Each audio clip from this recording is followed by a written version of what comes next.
অমুসলিম দেশে বসবাস করা কি জায়েজ? বেশ কিছু শর্তের সাথে জায়েজ, বিনা শর্তে জায়েজ না। হ্যাঁ, যদি কেউ খুব সংক্ষেপে, কারণ এরপর লম্বা লেকচার আছে, শাইখ ইবনে উসাইমিনের বিস্তারিত আলোচনা আছে, ফতোয়া আছে, আর আমারও বেশ কিছু কয়েকটা আলোচনা আছে। তো কথা হচ্ছে যে কিছু শর্তের সাথে হচ্ছে, যদি দাওয়াতি কাজ আপনার দ্বারা, আপনি সেখানে গিয়ে মুআসসির হবেন, মুতাআসসির হবেন না।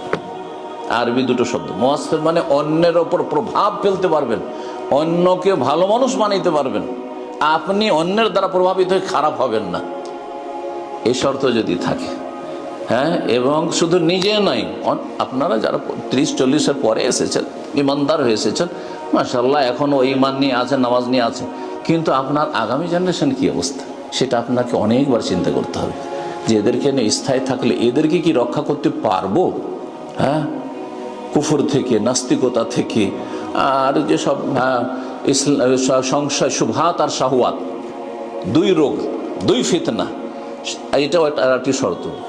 এই জন্য শেখ সালেহ ফওজান হাফিজাহুল্লাহ তাআলা বলেছেন যে তার কাছে এতটা যেন দিনের এলেম থাকে, ইয়াদফা বিহি শুবহাত, সংশয়ের খণ্ডন করতে পারে, যে এদের সভ্যতা সংস্কৃতি অসার, ফালতু। হ্যাঁ, ইসলাম হচ্ছে, ইসলামের সভ্যতা, তাহজিব, সাকাফত, এটি হচ্ছে আসল। হ্যাঁ, এইটা যদি ধরে রাখতে পারেন এবং মানুষ ডিফেন্স করতে পারেন আপনি, যাতে আপনার ওপর কোনো রকমের বাতিল আকীদা, ভ্রান্ত বিশ্বাস আপনার ওপর যেন অ্যাটাক না করতে পারে, শুবহাত থেকে যদি নিজেকে ডিফেন্স করতে পারেন, তাহলে তার জন্য কি লাগবে? ইলম লাগবে, দ্বীনের জ্ঞান। 2 নম্বর হচ্ছে আইয়াকুন ইনদাহু আমাল ওয়া তাকওয়া, এতটা আমল, নেক জীবন হইতে হবে, তাকওয়া, আল্লাহ ভীরুতা হইতে হবে, ইয়াদফা বিহি শাহওয়াত, যে কুপ্রবৃত্তির যে আক্রমণ হচ্ছে সেটা থেকে নিজেকে রক্ষা করতে পারবে, ব্যভিচার থেকে বাঁচাতে পারবে। হ্যাঁ, আর তারপর নারী ফিতনা থেকে বাঁচাতে পারবে, আর এই নোংরামি থেকে বাঁচাতে পারবে। হ্যাঁ, মদ থেকে, মাদক দ্রব্য থেকে বাঁচাতে পারবে, হারাম খাওয়া থেকে, হারাম রোজগার থেকে বাঁচাতে পারবে। যদি শাহওয়াত আর শুবহাতের ফিতনা থেকে বাঁচতে পারেন, আর যদি তাদের ওপর আপনি প্রভাব ফেলতে পারেন, তাদেরকে ভালো মানুষ বানাইতে পারেন, তো আপনার থাকার প্রয়োজন রয়েছে। কারণ এখানে মুসলিমরা থাকবে, যদি ভালোগুলো কেউ না থাকে তাহলে আরও খারাপ হয়ে যাবে, বুঝতে পেরেছেন? কিন্তু তারপরেও তাকে, যে ভালো, তাকেও চিন্তা করতে হবে যে আমার ছেলে মেয়েদের ভবিষ্যৎ কী হবে। যদি আমিও আমার ছেলে মেয়ের ভবিষ্যৎ না রক্ষা করতে পারি, তাহলে স্থায়ীভাবে থাকা যায় না, বুঝতে পেরেছেন? বিশেষ করে মুসলিম দেশ থেকে এসে, এটা আর একটি মাসলা, একটা হচ্ছে মুসলিম দেশ থেকে এসে থাকা, আর একটা অমুসলিম দেশ থেকে এসে। কারণ আজকাল অধিকাংশ মুসলিমেরা অমুসলিম দেশে বসবাস, কতজন মুসলিম আছে যারা মুসলিম দেশের নাগরিক? তাহলে যারা অমুসলিম দেশে বাস করছে তাদের ক্ষেত্রে কী হবে? ধরেন কেউ রাশিয়ায় বাস করছে, হ্যাঁ, কেউ ইটালিতে বাস করছে, আর কেউ ইউকেতে, তাহলে তার সামনে অপশন শুধু দুটো।